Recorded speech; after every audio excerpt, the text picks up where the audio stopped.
Good morning. Good morning, everyone. Welcome to the stream. How's everybody doing? It is Tuesday, and we're writing. We're here together in space writing. If it's your first time here, I'm Asa. This is a digital writing residency that I've created for myself and others here on YouTube, a daily writing practice to build discipline and community and accountability around our collective projects. So I'm so glad you're here. Today's stream, the agenda is first and foremost, we're going to say hello, we're going to check in, we're going to go through the log here. Some folks have some projects that I know you're working on. Darnice, I know you're here. We'll check in there. I'm going to talk about my personal goals for the stream, what I hope to achieve in the next hour or so of writing. And then, as we do every day, we will read a poem. I found a really beautiful poem called Eating Alone that I want to share with you today. We'll do that as a way to enter the writing session, as a way to connect with delicate, precise, elevated, compelling, beautiful, devastating language. All that good stuff before we start. Anyway, that is the plan. Hi, Laura Huntress. Good morning. Welcome. So glad you're here, Laura. Let's start with the log. Laura, I circled in my log. There's no way you can see that. But there's a circle around Lake Bluff story because I have several stories written down for Laura Huntress, who is working on a surreal story, a pregnant Earth story, a Christmas story, and a Lake Bluff story. So I'm hoping that is coming along, Laura. I think you wanted that to be your focus. Evan, I'm so glad you're here. Welcome for that kind, lovely message you sent yesterday, Evan. I really appreciate that. Evan, what are you working on these days? A novella? I have written down Evan, novella, Devil's Chair. Is that the vibe this morning? 60 Hangers, are you working on anything? Darnice, what are you up to this morning? I know you've got all kinds of projects. If you don't know, y'all, Darnice Martin is here on YouTube. She has a channel. Check her out. That's the projects in the mix. Let me know if you're not on this list or if I didn't call you out, and I'll add your project. What I'm working on this morning is I am continuing a rewrite of the second story in a short story collection that I'm developing. Yesterday, I announced that I'm going to the Tin House writing workshop, and part of my process there is I have to decide what story to bring for the workshop. My goal is to publish a collection of short stories. Is it a collection of short stories, or is it a novel that is interrelated stories? I think it might be the latter.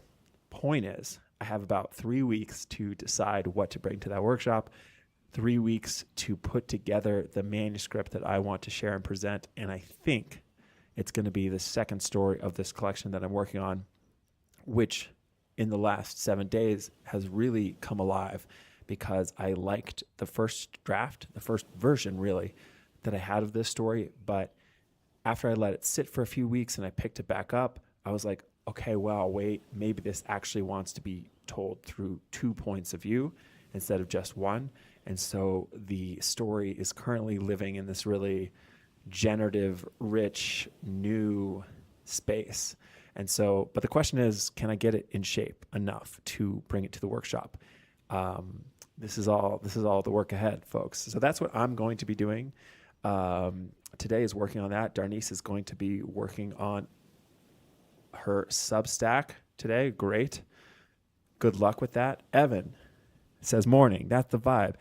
And a short story about cursed taxidermy. Love.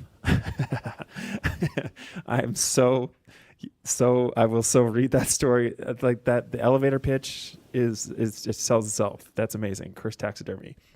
That is great. Okay. That is the setup. Now for this poem. This poem is by a poet named Lee Young Lee, born to Chinese parents in Jakarta, East Asian diaspora to the United States. So this is a poet who writes in English, came from Asia as a child, born in 1957. And I found this poem in this collection that I just am constantly sort of flipping through. This is the Volume 2 of the Norton Anthology of Modern and Contemporary Poetry that I've had for years and keep finding good ones. So I just want to share this poem, and then we can get into a writing session. This poem is called Eating Alone.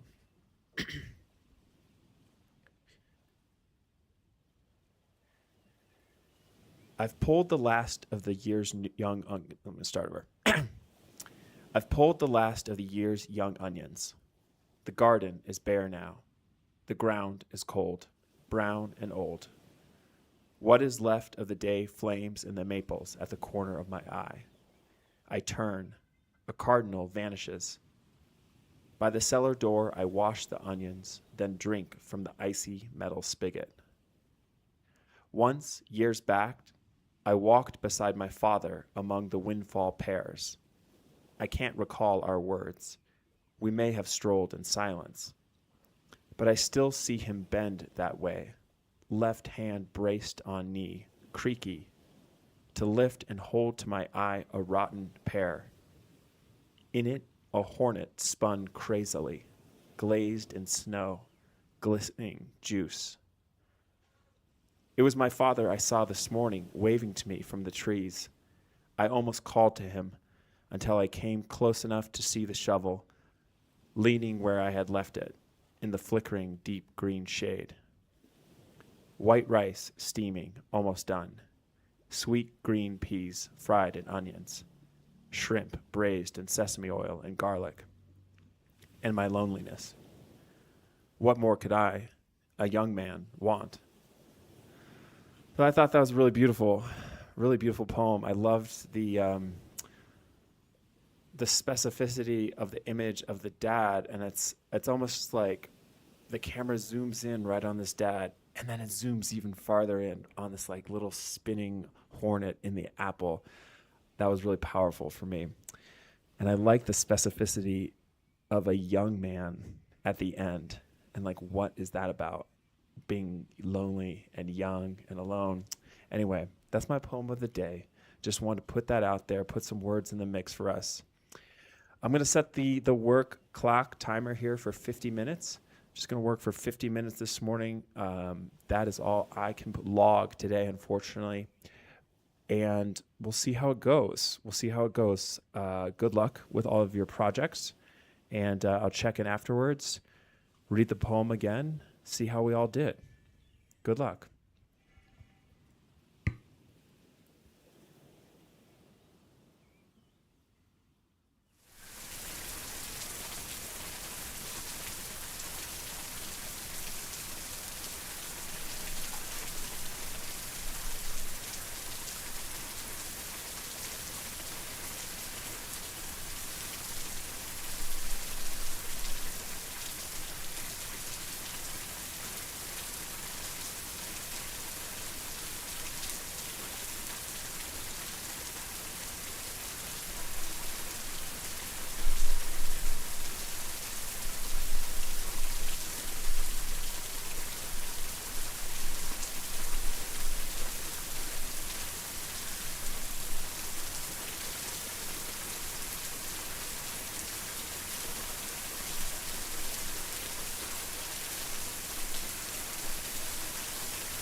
Hi, everyone. We're going to take a little break. How'd that go for everyone? Kashiki, welcome. Sounds like you're really in it with school. Good luck on whatever you're working on. I just wanted to check in and share what that hour was like for me. Let me know how it went. Evan, you've got an update. I will share this shortly. Um, for me, what I was thinking about as I went through that draft just now was there's just so many different ways that one must succeed to make something good. It's not only do you have to tell a good story, tell it well, it's like you really have to put yourself on the line a little bit for something to be good.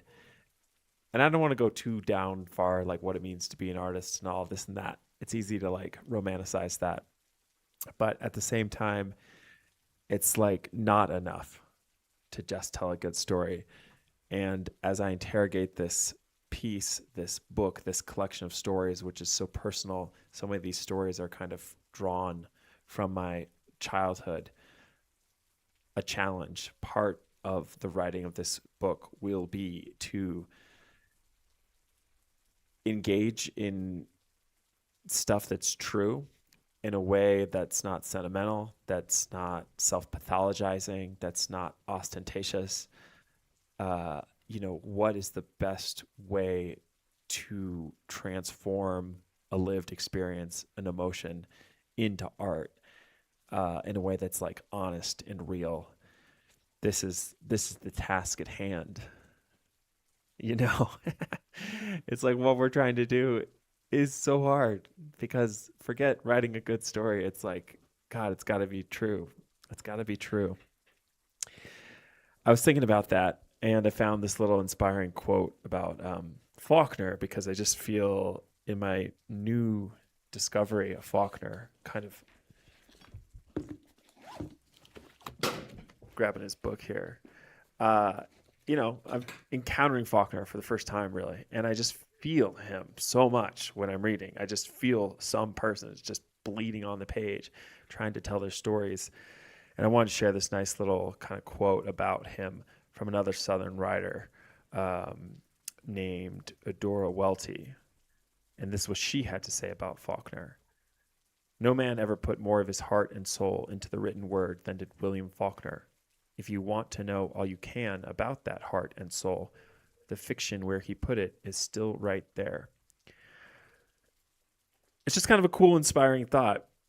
It's easy to like get in there and just make this all like high pressure and like dramatic and stuff, but it's a cool thought that you can just see yourself on display in your work, see oneself, see anyone's self, and like, what is it that I care about? What is it that I believe? And you take a writer like Faulkner that's so morally preoccupied, and I don't even mean like social justice or anything like that. And it's a really cool aspiration. That's what I was thinking about. Evan has an update. Small update on my short story since it's almost finished. I think the piece can be stronger structurally. So I'm going to make it Rashomon and see if I like it better from a different perspective. That is exciting. I don't know what that means. Evan. A Rashomon. There must be some structural framework about POV. I am going to be Googling that immediately.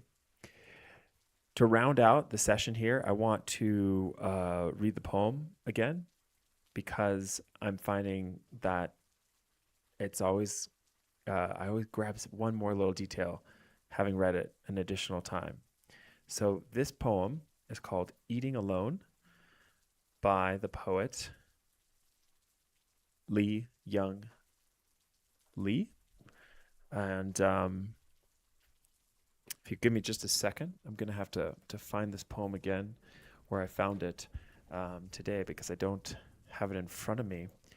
What else were y'all working on just now? I hope it was a fruitful writing session for you. Give me 1 second.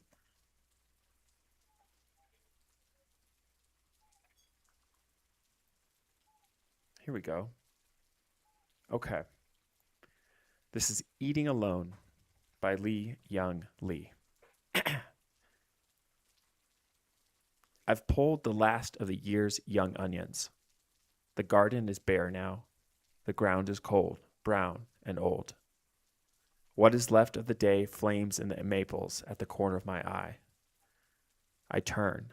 A cardinal vanishes. By the cellar door, I wash the onions, then drink from the icy metal spigot. Once, years back, I walked beside my father among the windfall pears. I can't recall our words. We may have strolled in silence. But I still see him bend that way, left hand braced on a knee, creaky, to lift and hold to my eye a rotten pear. In it, a hornet spun crazily, glazed in snow, glistening juice. It was my father I saw this morning waving to me from the trees. I almost called to him until I came close enough to see the shovel, leaning where I had left it in the flickering deep green shade. White rice steaming, almost done. Sweet green peas fried in onions. Shrimp braised in sesame oil and garlic. And my own loneliness. What could I, a young man, what more could I, a young man, want?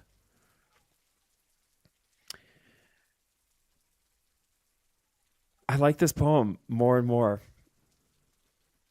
I'm really just coming to appreciate how many times you have to read about poetry. You know, another thought I had about what makes reading poetry so useful on a daily basis as a daily practice is it's a way to encounter a complete piece of art, a vision, an executed vision daily.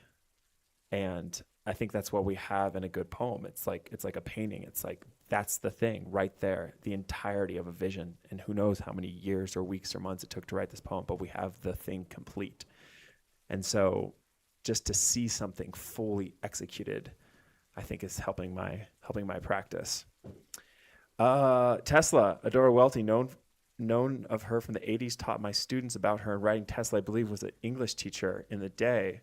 Evan, it's from Kurosawa film of the same name. Okay, that's why it rings the bell. One story told from three different and contradictory perspectives. Great sensory play in that last stanza. I'm just going to read that last stanza one last time. White rice steaming, almost done. Sweet green peas fried in onions. Shrimp braised in sesame oil and garlic. And my loneliness. What more could I, a young man, want? I like that too, that last stanza, because the imagery is it's so like bright there too. All of a sudden, it's like we've come from a place of where the images are lonely, they're stark, they're bare, it's winter, and then the warmth of food, the imagery of colorful, hot, delicious food, contrasting that. And that's when he actually drops the word loneliness, sitting among those unlonely images. Poetry, amazing stuff. In any event, I'll be back tomorrow. Kind of some quick lives this morning. I'll be traveling and might miss a day here or there, but I will maintain this practice, and hopefully we'll be back to some longer streams to get in kind of some more deeper focus. I appreciate y'all.